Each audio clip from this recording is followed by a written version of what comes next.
At sa ngayong araw nito, alam ko kung napaka-aga natin, no? At ang aga niya kanina, sabi ng pastora, kaya natutuwa dito kaya ako, nakapatuloy tayo na alam ko, gagawin ni Lord. Meron na kami konti nakikita niyo pastora, 8,000 na. Breakfast Lord! Diba kasi, gusto ko rin yung lugar eh. Gusto ko yung lugar na umapa ako doon.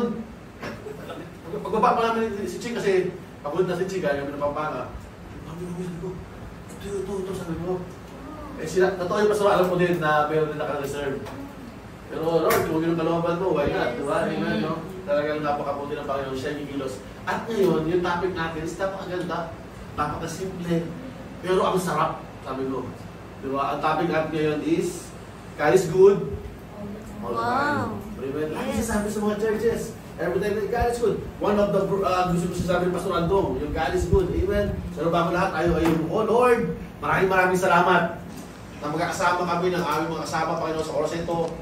At sa mga nagsiselebrate, Panginoon, ng kanilang mga churches, at mga fellowship, Panginoon, sa oras ng Lord, pagpalain mo bawat church, Lord. Habang kami, Panginoon, ay meron pa kami karapatan, Panginoon, habang, Panginoon, sa panahon ng aming bansa, Panginoon, ay nagkaagulo, Panginoon, sa bagay na alam ko namin na may korupsyon, Panginoon, pero alam ko, Panginoon, nagagamitin mo ito, Panginoon, upang ma-preserve, upang mangyari, Panginoon, ang yung purpose sa aming bayan, Panginoon. That this is the apple of your eyes, Father. Yun ang sinabi mo, Panginoon, sa amin, isang deklarasyon, isang revelation, Panginoon, na alam namin, pagpapalain mo, Panginoon, na makalaman mo ang aming bansang Pilipinas, Panginoon. At alam po namin, Panginoon, na ikaw, Panginoon, ang magbibigay sa amin ng isang bagay na gagamitin kami sa iyong kingdom, Father, Lord. Lord, sa oras nito, Lord, muli, let your word be upon us, Father, Lord. And we welcome you, Holy Spirit. Ikaw ang maging salita sa oras ito. Ikaw magibibig sa oras ito. Ang lahat, Panginoon, ang hadlang, Panginoon, inaalis in the name and the blood of Jesus. At sa mga kasama po namin na wala dito, Panginoon, sa Jamie, Panginoon, hallelujah, sila Cindy, Panginoon, Lord, wala dito, Panginoon, ikaw po, Panginoon, at yung mga kaluluwa pa, Panginoon, na dadali mo, Panginoon, and we are very excited for the year 2026. But sinabi mo, Panginoon, hindi pa tapos ang 2025 na may gagawin ka sa bawat isa sa amin, Panginoon, Lord. Lord, ikaw po ang mapangyari, Father, Lord. And we love you so much kasi ikaw ang unang nagmahal sa amin. Maraming salamat sa supernatural blessings, Father, Lord. At sa lahat ng may sakit, Panginoon, we declare healing upon healing, Father, Lord. In the mighty name of Jesus, alat ay sabi ng Amen! Amen! Diba sasabi na, diba? God is good. Yes. All the time and all the time. God is good. Woo! Hallelujah! Ang sarap. Ay naman, sarap magpuri. Naalala ko sila, Pastor, last week. Nakakabitin gabi. Kasi bakit? Nagsisimula na uli yung ating heart sa fire eh. Kapag miss mo si Lord, ikaw mismo sasabihin mo nun eh. Diba? Nung bumalik na si Pay, nakita ko si Mama sa kasipay, nagiging-yayakapan nila. Dapat ganun tayo eh, amen no? Ganun tayo kay Lord. At tandaan natin, God is good all the time. Kaya ang ating verse for today is sa Nahum 1 verse 7. Amen? Sabi niya, the Lord is good, a stronghold in the day of trouble, and the knoweth them that trust in Him. Alam niyo mo ng panahon ni Nahum, kasi ito sa panahon na, alam mo si Jonah, after ni Jonah, after how many years, 100 years, muli bumalik yung Nineveh sa part na sila ay bumalik sa kanilang mapagpagulong lugar, makasalanan mga tao, amen. Pero itong si Propeta, si Nahum, tandaan natin, ay ginamit ang Panginoon, amen, na muli baguhin, amen, na yung grasya ng Panginoon ay nasa kanila. Kaya sabi niya, the Lord is good, even though sa panahon ng trouble natin yung mga kapatid, amen, no? Yung mga tao nagtitiwala sa Kanya, tandaan mo natin, hindi niya papabayaan. Kaya, we often say it joyfully, God is good, amen. And the congregation answers, all the time. Amen. Di ko alam kung ba sila ay naranasan ba talaga nila o nakikisabay lamang sila, amen. But today, let's go deeper. Why do we say it? Bakit natin sinasabi ito? Do we still believe it when life is hard? Amen? When prayer seems unanswered? When pain visits our homes? Amen? You can say God is good. Amen? Hallelujah, sa panahon na yun. But sabi the goodness of God is not just a statement. Amen? Hallelujah.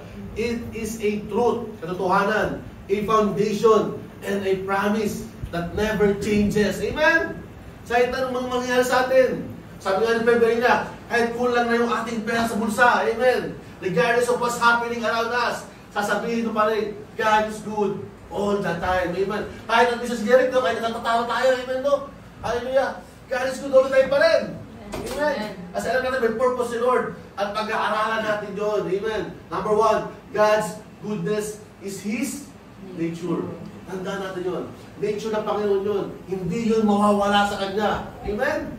At ang sabi ito sa Psalms 34 verse 8, "O taste and see that the Lord is good. Blessed is the man that trusted in Him."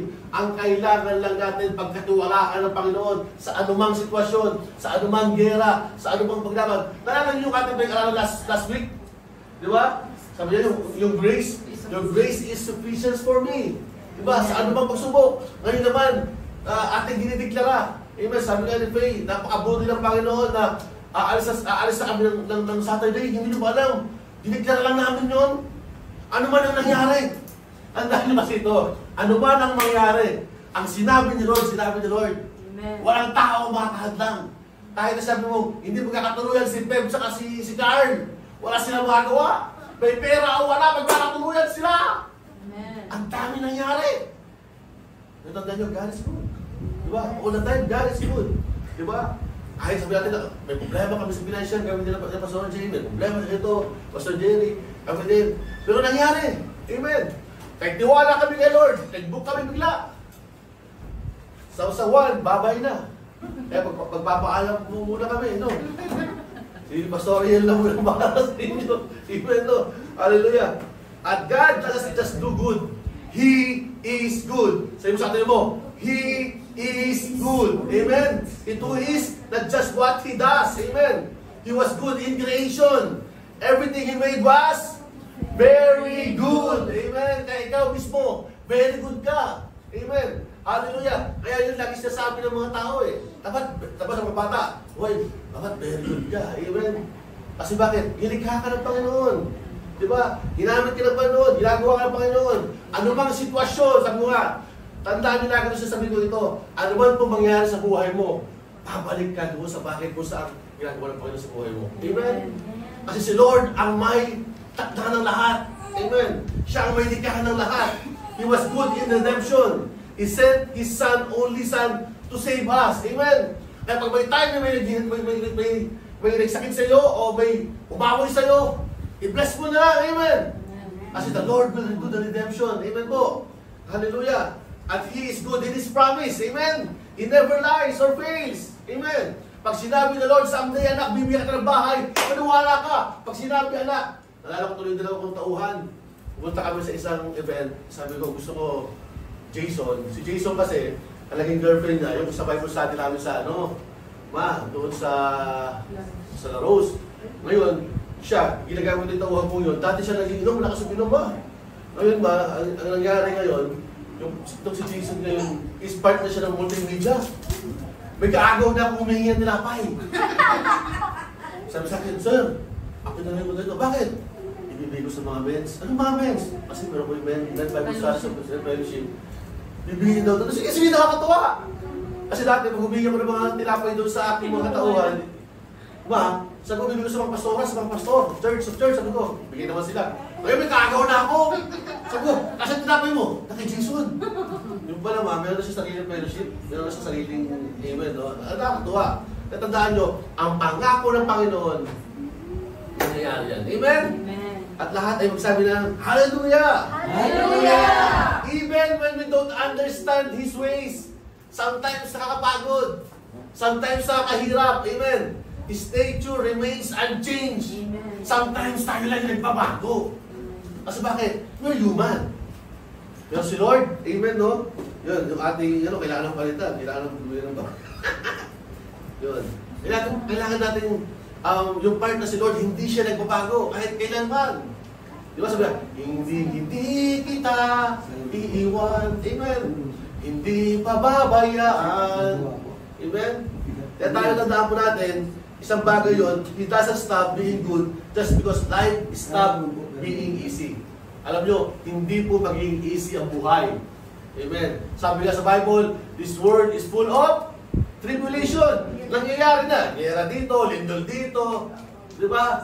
Corruption dito, lahat na. Pero yung pangako ng Panginoon, He is good all the time. Amen. Hallelujah. Kaya God's goodness in His nature. Nature ng Panginoon yan. Hallelujah. Lalo na sa mga taong titiwala sa Kanya. Amen? At lahat na titiwala sa Kanya, pumalakpak kay Lord. Amen? Woo!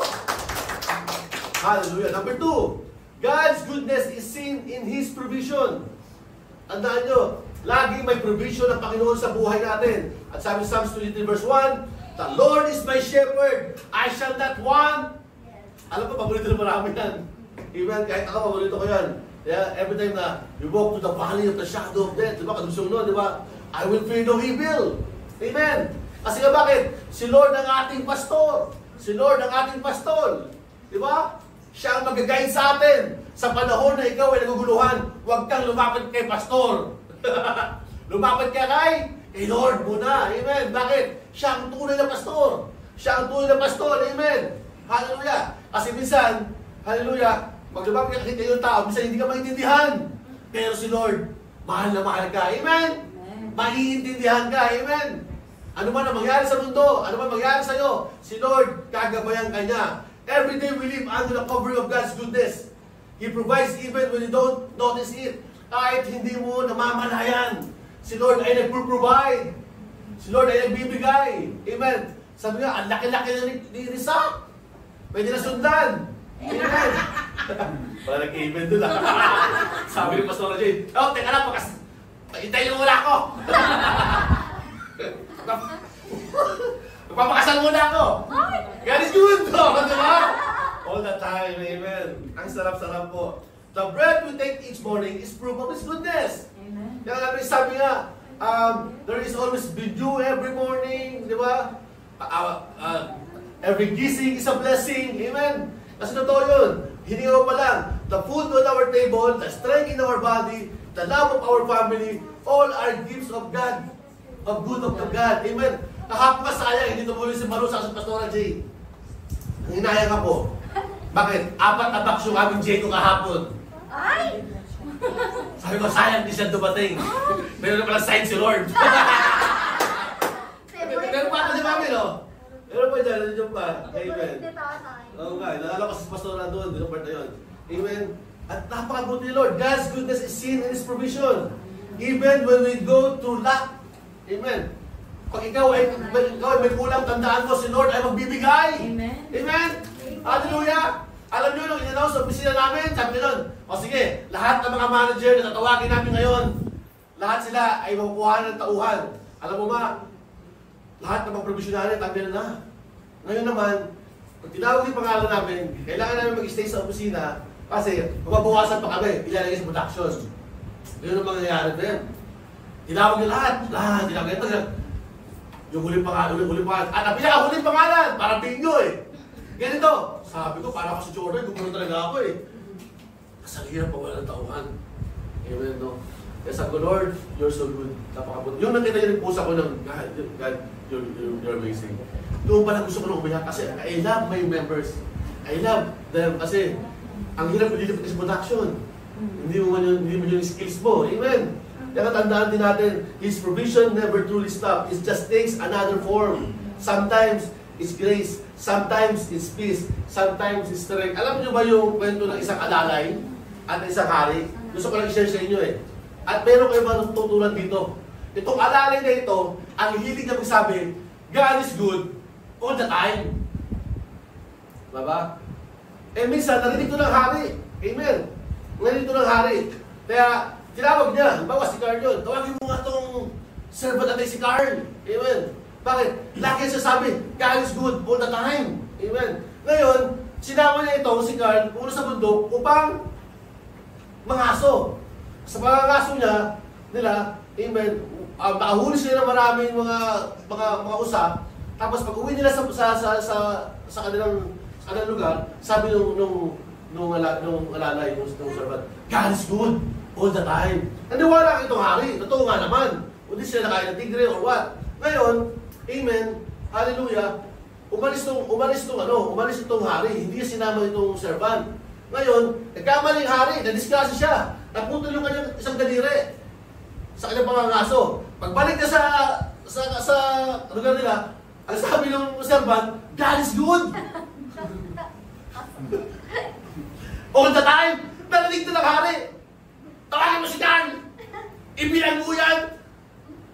Amen? Ang hirap naman nun. Kasi sinabi yun. Puputol lang yung daliri. Amen. Ngayon, nangaso ulit ito. Kasama yung mga iba na kasama. Siguro mga 6 sila. Tapos, napunta sila sa lugar kung saan hindi nila alam na mayroon pa mga kanibal. May mga kanibal at nahuli sila. Napaligiran sila ng mga kanibal at nahuli sila. Ano yung mga kanibal? Diba? Kumakain ng tao. Amen? Inunti-unti yung mga tauhan ng hari. Kasi nga, mayroon siguro tigtigan-tirakan dito sa lugar nila. Fiesta doon sa mga kanibal. Sabi nga, wow, may pinadala na para sa celebration. Inain yung bawat isa, inunti-unti yung isa. Alam niyo ba, yung hari at hari ng mga kanibal, nung chinek na yung hari, nakita mayroon sa putol na kamay. May putol na daliri. Sabi, hindi pwede ito. Hindi siya deserve. Kulang yung kanyang daliri. Ibalik na, itapon na yan. Nakabalik siya doon sa kanyang kaharian at sabi nung tawag niyo si Carl. Bakit po? Sabi nun. Kasi, hindi ako kinain. Tama nga siya. God is good all the time. Sabi nung hari, Carl, maraming salamat sa iyo. Sabi niya, bakit po, hari? Kasi kung hindi dahil doon sa putol ko, sabi niya, ako ay nakain na rin. Hindi po, sabi ni Carl, salamat po sa iyo. Sabi niya, God is good all the time, binilanggo mo ako. Alam niyo bakit? Kung di mo ako binilanggo, sinama mo ako doon, nakain din ako. God is good all the time. Amen. Alam niyo, minsan gano'n eh. Hindi mo talaga alam takbo ng utak o takbo ng Panginoon. Pero dahil kay Lord, amen, dahil sa provision sometimes, nangyayari yung mga bagay. Di ba? Kasi kung hindi, kaya nga sabi ng Pastora Jane, nakita ko din yun eh. Durog na durog eh. Kaya ako pala nag-drive ako ngayon, hindi na ako pabilis din. Bawas na konti. Amen, no? Kasi, mahirap po. Pero dahil kay Lord, minsan naiinis tayo ng Pastora, bakit mo naman, may dumaan tayo sa kanya. Alam niyo po, provision ni Lord yun. Kasi minsan, baka nauna ka doon, baka nabangga ka pa. Amen, kaya God is good all the time. Amen po. At yung po sabi nung, when you can't trace His hand, trust His heart. For His heart is always good. Amen? Kasi minsan ang tao, minsan aayawan ka eh. Pero si Lord talagang, He is good eh. Amen? Yun ang kanyang nature. Number 3, God's goodness is present in our pain. Kaya wala ka na iba tatakbuhan. Sabi sa Romans 8:28, sabi niya, and we know that all things work together for good to them that love God, to them who are called according to His purpose. Amen. According sa purpose sa Panginoon, tinawag ka kapatid. Amen. Kaya tandaan mo, maybe people questioning God's goodness when life hurts. When life hurts, amen. O aray. Amen, no? Minsan kung tayo nasaktan, di ba? Di ba? Minsan nakakalimutan na, Lord, bakit naman ganito? Lord, bakit ganyan? Huwag tayo nasasaktan. Amen. Pero tandaan mo natin, but the Bible reminds us that God can use even the bad to bring about good. Amen? Parang nangyari sa lalaki. Ngayon, gumrado na naman siya, panglima niyang lisensya sa electrical engineering. Amen? Pero kung hindi, panoorin niyo po. I-encourage ko yung panoorin niyo yun, yung kanyang nangyari sa kanya. Minsan, sabi ko, Lord, maraming salamat. At ako, Lord, isusunod sa iyo, Panginoon. Ano bakit po? Bilang pinaisip sa akin ng Panginoon. Kung makulong ako ngayon, di ba? Para lang dalhin niya ako sa lugar kung para. Dapat tayo ganoon eh. Huwag po tayo umabot pa sa pinakamahirap na sitwasyon. Amen? Sumunod na po tayo. Amen? Kasi bakit? Kahit nandun ka sa kadiliman, gagamitin ka ng Panginoon. Amen? Kasi yun ang sabi nga, Joseph was thrown into a pit, sold as slave, and in prison. Yet, he said, you meant it for evil, but God meant it for good. Pinost ko yan. At yung ginagawa ko ito kahapon, naalala ko yan, pinost ko yan. Nung itong araw na yun, naalala ko, Lord, maraming salamat. Sabi ko sa kanya. Hindi ko na kailangan maranasan yung kasamaan. Amen. Kasi bakit? Alam niyo po, ano man ang mangyari si Lord, lahat ng naranasan niyo sa buhay. Amen. Lahat yung may purpose bakit kayo dito. Amen po. Na ngayon ay masaya kayo. Amen. Hallelujah. Hindi man ganun malaki yung ating church sa ngayon. Amen. Hallelujah. Pero pinaka-importante, the joy of the Lord is in you. Amen. Ang laki ng church mo, wala naman yung joy sa buhay mo. Amen. Pero tandaan po natin, si Lord ang nagbibigay. Si Lord ang magtatakda. At si Lord ang magbibigay sa atin kung saan tayo dadalhin ni Lord. Amen. Especially this Alive in Christ Tarlac City. Amen. At unti-unti na yun. Amen. At tatalaw na natin. Amen. Mag-pray lang tayo. Sabi ko nga, by next year, may mga plano kami. May plano kami nila. Pastor Jay, may plano kami. At mag-set tayo. Kasi sabi ko kanina, hindi pa nag-start. Gusto ko mag-learn Bible study sa lugar nila. Amen. Hallelujah. Kasi napakasarap ng isang bahay. Tuwan-tuwa ako kagabi. Gising kami ni Ching. Alas 2 sa madaling araw, hindi alam nila Faye. Nila Sarah. Gising kami. Ako nagugas ako ng bigas. Si Ching nagluluto ng steak niya. Para may sarap yung steak niya. Mamaya, makakain niya. Kasi ang liit na kitchen namin. Tapos lumas ako. Gusto ko, nagtakasya ba't lumas ako. Pumunta ko sa likod, sabi ko, Lord, I declare, sabi ko, itong lugar na ito, Panginoon, sabi ko, magiging kitchen next year. Sabi ko, magiging kitchen ito next year, sabi ko, upang mo lumaki kitchen namin. Ako po naguhugas kami, naguhugas ako, ng ang sarap ng aming usapan. Sa alam niyo po bakit? May nakadala sa akin ng Panginoon. Ba't kami na-bless magkakapatid? Bakit kami nagkatrabuhay magkakapatid ngayon? Bakit? Pinagamit namin ang aming tahanan for how many years? Ang sabi sa Bible, kung nasaan ang Ark of the Covenant, pinagpapala ng Panginoon. Amen. Hallelujah. Eh ngayon, pinapagamit na namin ang aming lugar. Amen. Kaya ngayon, paggamit natin ang ating lugar. Amen. Hallelujah. Simulan natin. Alam mo si Lord, hindi naman siya nagpamadali. Habang pasensya ng Panginoon. Pero ngayon ko nalaman, pinakita sa akin ko ng alas 2 ng madaling araw. Habang ko sa mami, kaya, mami, dahil pagkain, sabi ko, nakita yung Jigo eh. Sabi ko, nagdumating ka? Sabi niya, ano, nagpapakayo kayo ng Jigo? Tapos mayroon pa doon, mga ano pa, mga tinapay ba? Bigyan mo sa baba tinapay. Ang dami, pagkasinan, bigyan namin eh. Amen. Hallelujah. Hindi ako gusto ng tinapay, bigay sa... Ang dami pagkain. Doon ko naalala alas 2, sabi ni Lord, kaya pala kami pinagpala kami ng pamilya namin. Kasi binagamit namin ang aming lugar. Ay Lord, amen. Kaya po kayo, paggamit nyo yung lugar nyo kay Lord. Amen. Hallelujah. Ano man yan, ano man ang isip ng tao, importante. Ang pinaalala sa akin ng Panginoon, kailangan lahat ng bagay natin, lahat ng pag-aaral natin, relo natin, kailangan may ROI kay Lord. Pag walang ROI kay Lord, mag-isip ka na kapatid. Dapat lahat ng bagay may ROI kay Lord. Yung mga ang atis sa akin nila, di ba? Ako hindi. Sabi ko, papagamit ko kay Lord. Kasi kay Lord dito. Amen. Hallelujah. Bata pa lang si Carl, speaker na. Amen po.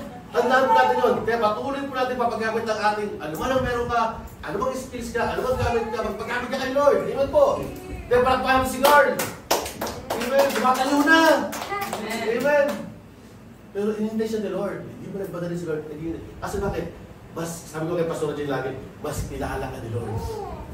Parang hindi ka namin kilala, pero mas kilala ka ni Lord. Mas kilala siya ni Lord, mas kilala ni si Lord. Si ate.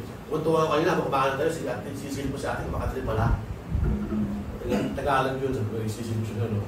Kasi bilang isang ama, ang sarap makita. Na kahit hindi ko siya sabihan, they're going to follow. Amen? Kaya, enjoy lang po natin. Amen? At sabi nga, si Paul suffered from persecution. Amen? Yung kanyang ship, naluno, bumog. And prison also. Sabi ko, Lord, bakit puro prison ito? Matakapong prison. Huwag mo naman ako dali sa prison, sabi ko. Di ba? Ang hirap. Huwag po tayo dali doon. Yet, he declared, the Lord stood by me and strengthened me. Tandaan natin yun. Sabi nga, last week, your grace is sufficient for me. Amen. Kapag ikaw nangihina, huwag ka pumunta sa akin. Tamo kay Lord. Mas powerful yun. Gwapo lang ako. Amen. Hallelujah. Ang sarap. Ako, tuntua ko sa inyo ngayon. Ang sarap. Tapos sabi nga ni Pastora Jane, nung nakilala sila Pastora, sabi niya, ganun doon talaga simula. Ang sarap kasi bakit? Tuturuan tayo ni Lord in many ways. Pagtyaga lang tayo. Pagtiis lang tayo. Amen. Kasi bahagi ng ministry. Amen po. Ang sabi to, pain does not cancel God's goodness para po kay Lord. Amen. Trials does not cancel God's goodness. Amen. Ano man ang problema mo sa buhay, pagkatalo mo sa buhay, hindi makakancel ang butya ng Panginoon. It often reveals it. Sometimes God doesn't change our situation because He's using it to change us. Amen. Hallelujah. Yung Fantastic Four, pupunta ng Hong Kong. Amen. Anak-anak kami doon. Bahala ka sa yun. Sabi ko, wala yun. Pero you will going to enjoy yun, no? They are very good people there. Pastor Jerry, you're going to shock and watch. One siya. Kasi andun yung mga ano eh. Ako sa Chigi, doon lang, very simple. Malapit ako sa Disney. Amen. Kaya sabi ko, next time, mag-preach ako sa Disneyland. Amen. Kung ano, subukan natin doon. Hindi ka bawal doon na mag-preach sa Disneyland. Tandaan natin. Yun po, tandaan po natin, ang kabutihan ng Panginoon, hindi yan makakancel. Amen? Nandyan na yan. At yung ating pang last, God's goodness is everlasting. Amen. Hallelujah. Sabi sa Psalms 105, for the Lord is good, His mercy is everlasting, and His truth endured for all generation. Sa lahat ng lahi. Amen. Yan ang kabutihan ng Panginoon. Kasi kung hindi mabuti ng Panginoon, hindi niya binigay si Jesus. Amen. Ito ang mabuti Lord. God, goodness does not expire. Bisa kahit tsokolate, pag-expire na, masarap pa rin, di ba? Amen. Yung pa kaya si Lord, hindi nag-expire. Amen. Generations come and go, but His goodness remains. Amen po. He was good to Abraham, to Isaac, and Jacob. Amen. He was good to David, to the prophets, to the apostles, and He is good to us today. Sabi mo, sa katabi mo, sabi mo, He is good to you. Amen. He is good to you. Wow. His goodness extends to our children and our children's children. Even when this world grows darker, God's goodness shines brighter. Amen? Ano man mangyari sa DPWH, pasunog ba sila lahat? Amen? Yung lahat na kasinungalingan nila, saan nakita, pupunta daw sumabog, at tagal mo na sa IT, walang pupunta sumasabog. Talagang sinadya talaga nila. Amen? Hallelujah. Kaya ang challenge ko, ang conclusion ko kapatid, when life is sweet, amen, God is good. Amen. Amen? When life is bitter, God is still good. Amen. When you're on the mountain, praise Him for His goodness. When you're in the valley, trust Him for His goodness. At sabi nga, because His goodness is not seasonal. It's eternal. Amen. Hallelujah. Let's declare it with faith. Come on. God is good all the time. And all the time, God is good. Sabi sa Psalms 145, verse 9, ito yung iwan ko, the Lord is good to all, and His tender mercy are over all His works. Amen? Hallelujah. Kaya tayo sa oras na ito. Lord, we declare your goodness, your mercy will follow us for the rest of our life, Father Lord. And we know that surely, Father Lord, sinabi mo, sigurado, Panginoon, ang pagpapala, Panginoon, sa aming pamilya. Amen. Lord, lahat ng kulang namin, Panginoon, ay ibibigay mo, Panginoon, sa amin. At alam namin po sa tamang oras, Lord, at alam po namin, lahat ng may sakit, Panginoon, sa aming pamilya, Panginoon, pinagaling mo na. Amen. By your blood, by the stripe of your blood, Father Lord, hallelujah. Ikaw ay nagpagaling, Panginoon, Lord. Lord, we declare new job, Panginoon, sa mga walang trabaho, Panginoon, Lord. Lord, we declare, Panginoon, lahat ng lack of finances, Panginoon, sa buhay namin, ay inaalis namin at nasumpang namin at papalitan, Panginoon, ng supernatural abundance Yes, Lord. and provision, Panginoon, Lord, sa buhay namin. At ikaw lamang, Panginoon, ang aming Diyos, Lord. Lord, we declare, Panginoon, bago matapos sa 2025, there is a great miracle happen to us in the name of Jesus! Whoa! Hallelujah! At sa oras na ito, Panginoon, ihahanda po namin ang aming sisidlan. Bago matapos sa 2025, Panginoon, may magandang pagpapala! Malaking pagpapala, Panginoon! And thank you for this church, Panginoon, na patuloy mo kami pinapalakas, Panginoon, sa aming kainaan at tinulong, Panginoon, by your grace. The church very sufficient, Father Lord. And today, itinuro, Panginoon, God is good! All the And all the time! God is good. In Jesus' name! Amen. Amen! Hallelujah!